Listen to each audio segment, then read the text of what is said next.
Morris with the latest shortly, but Brownie, you saw him on the weekend. Is it going to eventually cost David Teauge's job, that performance?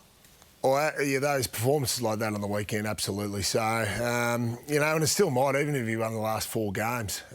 So he's now getting into perilous territory. I was there to commentate the game. It was horrible, the third quarter especially, which will show some vision after we speak to Tom Morris. But walking away from that game, I thought, geez, if I was a Carlton supporter, I'd be absolutely shattered and disappointed with my senior players. Doomsday scenario certainly for David Teauge. Tom Morris has been with us and he's been monitoring this. What's the latest on the Carlton situation, Tom, and specifically on the review? Yeah, Jared, as we go to air tonight, this Carlton situation is reaching a climax. So I understand the review is about 80% complete, and by the end of the week, the board will be presented with a full review, and from there, they'll be able to make a decision on where the club goes from here. Now, incoming President Luke Sayers and Kane Little, they've been in constant conversations across the weekend. I understand that Kane Little has at least preliminary understanding of what this review is going to entail. Jeff Walsh was at the club this morning, but he has been at the club for at least a couple of hours every day for the past 5 weeks, so that's not too unusual in itself. David Teauge, Brad Lloyd, the assistants, the fitness boss, Andrew Russell, all under significant pressure now. Andrew Russell, especially given how many injuries there have been at Carlton this year. They've got about 15 on the injury list at the moment, and people inside the club tell me that is significant. People inside the club also tell me that there's like a cloud hanging over Icon Park at the moment. There's going to be wholesale changes of some sort, whether that does include David Teauge, whether it's Brad Lloyd, whether it's others, just the assistant coaches. We'll have to wait and see. But it does, Jared, come at the worst possible time given the loss on the weekend and the fact their game has been moved to Friday night this week, so they're on full show for everyone to see. I can't believe, though, Tom, the weekend's game would be the watershed moment for them. Surely this is going to be a much more in-depth discussion than just one really bad performance. Yeah, absolutely. But the way these reviews work, Jared, is that they put forward a number of recommendations, and those recommendations are either taken or not. And with performances like this, those recommendations are actually probably worse for David Teauge or other people inside the club than they otherwise would be. So I've got no doubt that performances like this, while not the death knell, 2, 3, 4 in a row, will be bad news. Tom, you mentioned the St Kilda play Carlton on Friday night, so they are on display. What else have you got for us from round 20? Yeah, so that game's been moved forward from Saturday, and the reason for that is because Essendon and Sydney were originally planned to play on Friday night. Both teams have had 5-day breaks, so under the AFLPA guidelines, they can't play on Friday night, so that's been moved back to Saturday. Western Bulldogs and Adelaide are playing in Ballarat this weekend. That's the early game on Saturday. In total, there's 5 games this Saturday, including 1 in Tasmania, so the AFL has gained that exemption from the Tasmanian government to fly North Melbourne and Geelong to Blunston Arena, and that game on Sunday is Hawthorn and Brisbane, who are flying to Tasmania as well. But there's 2 games that are very much still up in the air. That's why there's a TBC next to those matches. One is Gold Coast versus Melbourne. The reason is because the Demons can't get to Queensland without quarantining at the moment. The other is the Giants and Port for the same reason. So the AFL working overtime, allowing this sterile corridor between Victoria and Queensland. But at the moment, there's no clear answers on exactly how those 2 games, or no plan B that I know of, on how those 2 games are going to get underway this weekend. Thanks for that, Tom. No doubt we'll be following you with all the news right throughout the week. Who would have thought sterile corridor was a major conversation piece in AFL footy? Brownie, as you said, you were there. What went so wrong? Who should be feeling the heat for the Blues? Well, we'll go to quarter 3, and quarter 3 was damning, especially if you're a senior player for Carlton, and ultimately it could cost David Teauge his job because it certainly started the momentum. Quarter 3, 12 inside 50s they conceded to North Melbourne. North Melbourne scored 7 goals too.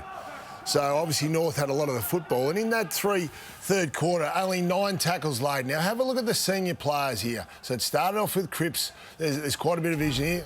Plowman. If his life depended on it, he'd put more effort. What about the shepherd here from Sard? Just no care for his teammate there. Now, we know Davies Uniacke might have got that. Look at that. Where's the team? So 3 Carlton players leading to the same direction. Just thinking about I, not team.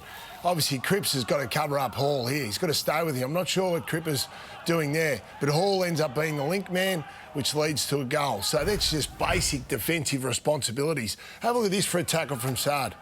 Now, this is not touch football. This is AFL football at its best. Now, that was below standard. Now, I'm sure where that is in the game plan from Nick Newman, another senior player. Petreski-Seaton has been around enough times now. He's a sweeper at a stoppage.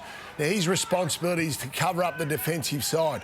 He allows Taylor just to walk out of there and take an easy, uncontested mark. Have a look at this one. This is all in the third quarter, and Wiedering, all in the third quarter.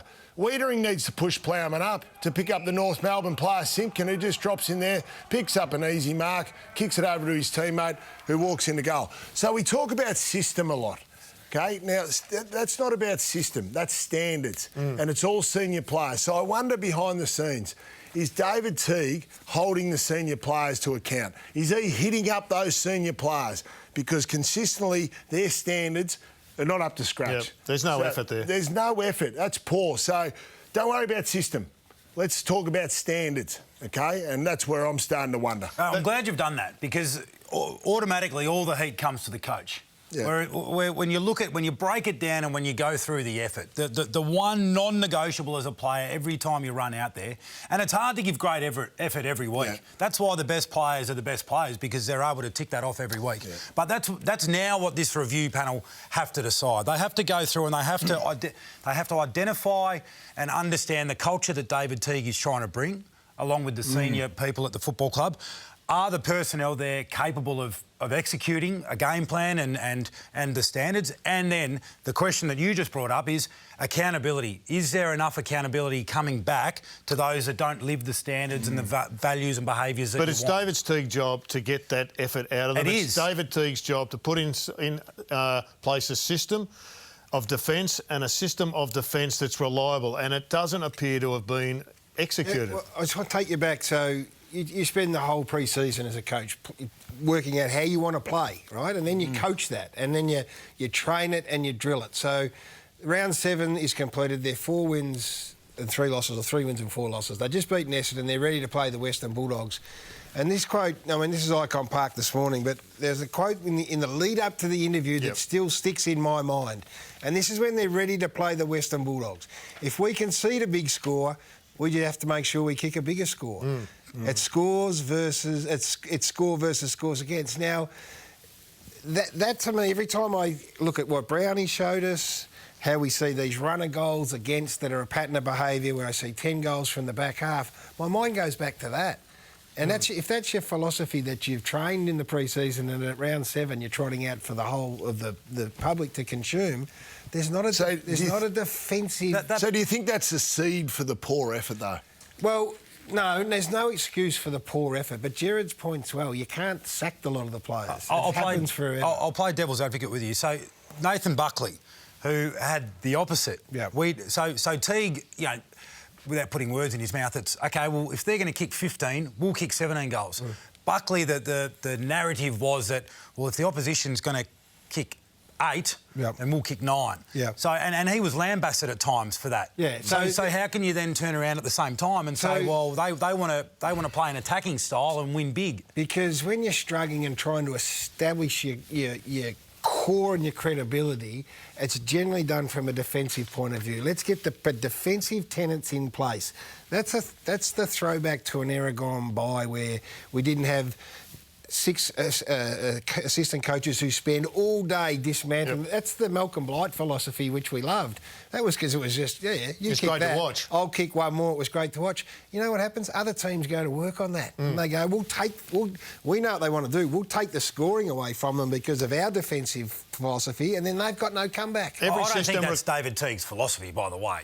Well, no, but it's an insight into a mindset. And then you see 10 goals scored from the back half. That means you're not stopping him, Nick. And then I go, well, he wants to kick more than have more kicked against him. Every system requires effort. I think we'd all agree on that, whether it's attacking system or defensive system. And on the weekend there was no effort, which is going to mean any system they've got in place, which was probably apparent the last few weeks, is just going to break down. It was embarrassing, some of the stuff that they put up with. Well, it was. Again, in the third quarter, I got some behind-the-goals vision, Jared, and we talk about system, but it does. A good system needs to be executed with good effort. And so let's have a look at this. So they outnumber... Carlton have 10 players in their defensive 50 against 5 North Melbourne players. So this is the first kick in, goes to a contest, spills around, bobbles around in North Melbourne's forward line. So probably about 5 to 10 seconds elapses here for the Carlton players to win the ball back. Now they've got an extra. So now it's 11 versus 5 as the North Melbourne player kicks it over his shoulder. Still, not one Carlton player has been able to get his hands on the football when they had a double numerical advantage. So, And I'll tell you what, it's a bloody embarrassment because it was Ed Kerno, who's one of the hardest working blokes that club has had, who's not the most talented player, but he has busted his ass for that footy club for a long time, and they dished that up in his 200th game. And you say whether this will be the one that breaks the camel's back, I don't know. Maybe it will, maybe it won't. But when you've got a suspicion that there's an issue and you've had it, all that does is confirm. It confirms your doubts. I mean, it has come at the exact wrong time. And that's just stating the obvious, but when we've talked all year about their inability to defend or have some sort of defensive structure in place that stops run-ons and stops goals from the back half, and then you see that sort of says, well, has it been addressed? And if it has been addressed and you haven't been able to get it implemented, then it's a bit damning. But to Brownie's point, it's impossible to address whether it's been spoken about, because if you don't bring the effort, you're no chance. You can't compete if you don't bring effort. Enough of the blue.